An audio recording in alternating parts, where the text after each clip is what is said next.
This is a recap of the weekend and how I'm making improvements so you can make them too and learn from it. So to start off, we did replays. On Saturday, we did about 3 hours of replays. Sundays, we did 4 hours of replays, and they're both focused on totally different things.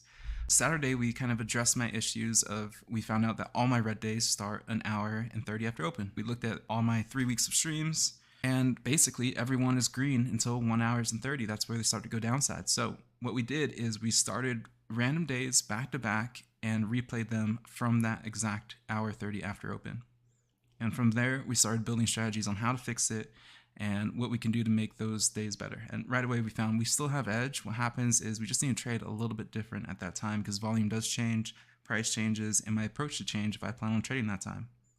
And so that's how we address the issues and found tangible things that we can start trying to make the improvements. Part of trading is that a lot of people don't have any tangible ways to actually make improvements that they need to. So I hope by seeing this, you see how I'm starting to do it. And then Sunday, we did a regular replay session of a random day. Part of it was streamed. But one of the keys we found is that sometimes when the bias is super, super clear, which is a rare day in itself, but when it is, I'll get lazy and just take a trade because I know it's eventually going to be right.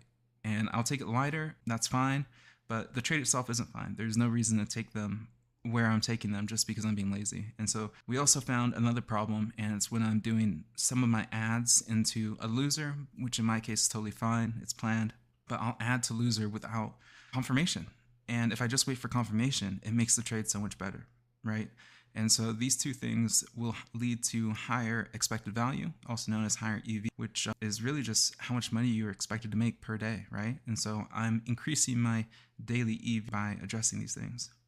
Now, the other thing I worked on is understanding my own mental states and psychology. Psychology is a word that's highly thrown around into the trading world, but then if you went and go ask 10 traders and say, how do you actually practice and work on it? Do you have anything that I could take away? They would probably get lost and just make up some stuff because they don't want to sound dumb, because they just said, oh yeah, I do psychology. And then when you ask them how, maybe how can I repeat it? At best, they're going to say meditation, but they won't have any actual practice. So it was very important to me to find some meditations or just anything really. I started off by talking to AI and having AI figure out what I should even search for. I didn't ask AI for answers, like what should I search for to start working on this type of stuff. And I found a meditation it's around focus, and it's actually led by an older woman, and which I loved immediately because I think that generation is full of wisdom that so many people are often overlooking. So when I'm able to learn from them, when I know nobody else is watching them, I'm always excited because I'm getting some secrets that everybody is ignoring because they're looking for a shiny thing.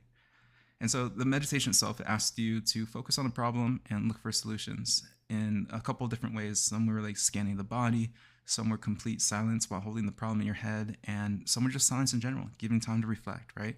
And we don't do that as traders a lot. We don't sit in silence and reflect on what went wrong. And through this, I realized I was tying my self-worth to my daily performance, and that led to a lot of poor final trades. And I've now started the process of finding where I could tie my self-worth into healthier places. And the reason I'm being so kind of honest about this, because I want you guys to learn too, I've already said. And when people say, how are you improving psychology? I could point to this. It's a tangible change I'm making, right? Where again, if you went and go ask 10 other traders, they wouldn't have anything tangible for you to hold on to. Other practices that I have added that you may know about is also for tangible improvements, we're going to be limiting the lot size per trade. We're going to have 3 different trades with 3 different sizes. And also this week, I'll be focusing on having not a single rule break, no matter the circumstances.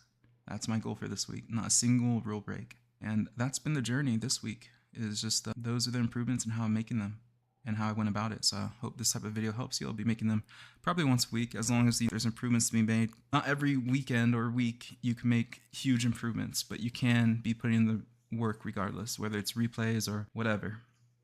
And we're putting in the work regardless. But I want to make sure that everyone's expectations are set. When you're training like this, most days at best you're looking at 0.1% gain.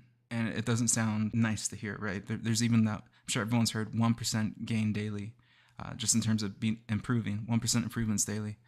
If you could improve that fast, you would literally be a master in no time of anything, right? So you have to be willing to make the 0.1% gain over a long period of time. And then occasionally you'll have tangible improvements like me where there is 10% gains to be had. And you just have to find out how you can implement tangible processes into getting them.